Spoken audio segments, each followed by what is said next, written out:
The long-term effects of anything that's foreign into our body and we only have had it for a short amount of time, we don't know. We truly, truly do not know.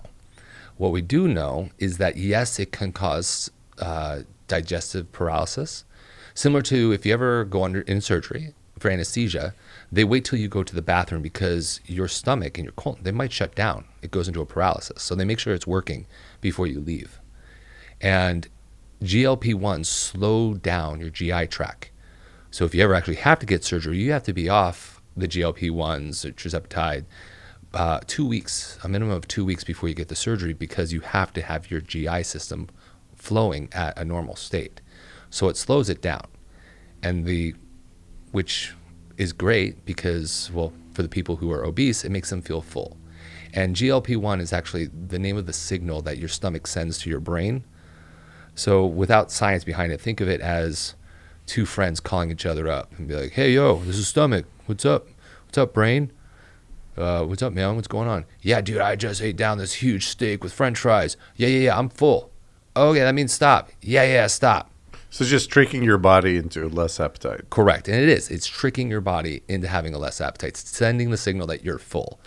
In other words, if a person just doesn't eat as much, he doesn't need the medication. Correct. Exactly. If you just you can avoid all of this. If you train your body, and if you can do it the natural way, that's great. Everybody, the natural way of, I just am going to regulate the way I eat. And a lot of people have that hard time for it. And then that's how people become obese. Also, I have a lot of clients who've been on it, and they've lost maybe 11 pounds, and they're on the highest dose.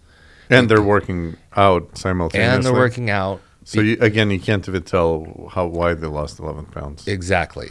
And the thing with people who don't lose weight on it, there's multiple reasons.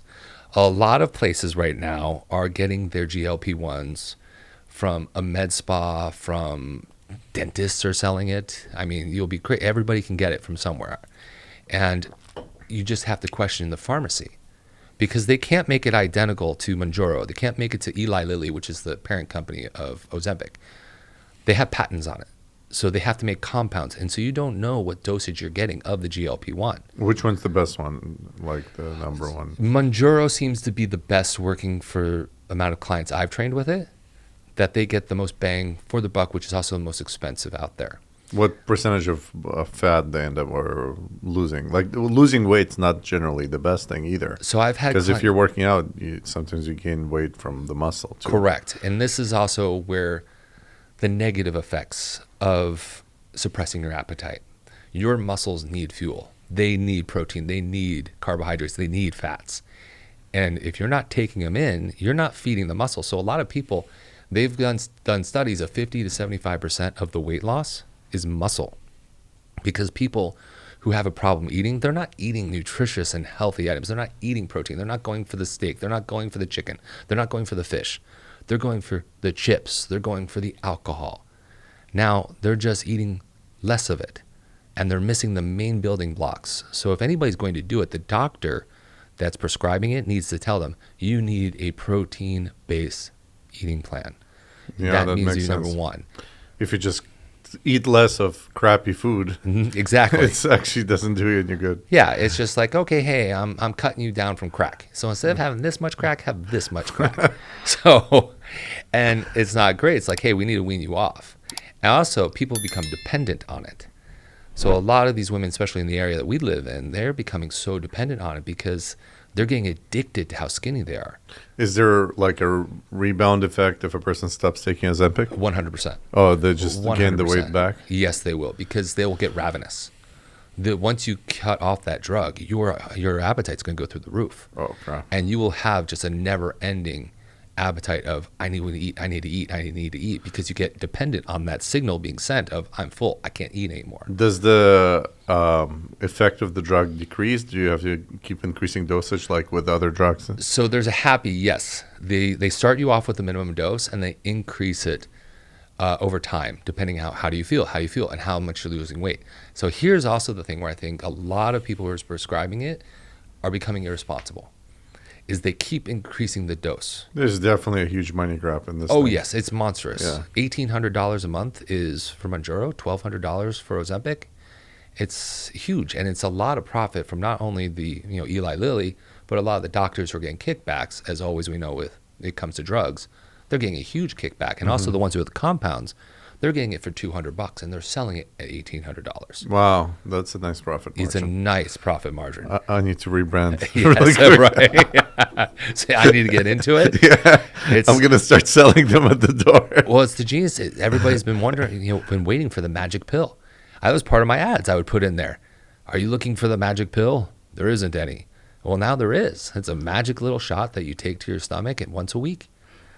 But again, when we said that some people it doesn't work, like that client who's only lost 11 pounds, he's been on it for a year. Another thing, he's a doctor. But he loves food. Loves food. Whenever you listen to him speak about food, it's like reading a romantic novel. I'm pretty sure the 50 Shades of Grey person was listening to him talk about food. And he'll come in and be like, hey, how's your eating? He goes, oh my gosh, the croissant. It was so delicious when it hit my lips with the butter and crispiness. It's a croissant. It's a croissant. He loves food. So even though he's getting the signal, which we all get. Did you notice he's eating less now? Or yeah, he does. But all he did to try to help curb that was take more. So that's the thing. You're taking more, you're taking more, you're taking more. He's going to eventually, how many people can afford $1,800 a month for a drug? And also, like, after a certain amount, it becomes really dangerous. You can't just keep increasing the dosage. Yeah. But does it level out at some point? Like with, for example, what you might call opioids, right? It will just infinitely increase until nothing satisfies you. Correct. And that's where they think where they get to that point where it levels out, that you've already lost significant amount of weight. And they can just level off.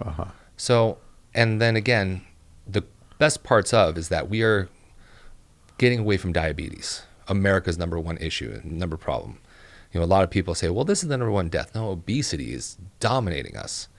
And it is helping with the obesity rate of people who have diabetes, because diabetes is a very painful way to die. But also, so is undereating. They both are painful. Just one, you enjoy a little bit more. Eating is a lot more enjoyable than starving yourself. So that's how people just eat and eat and eat. Because a lot of times people are using that for happiness.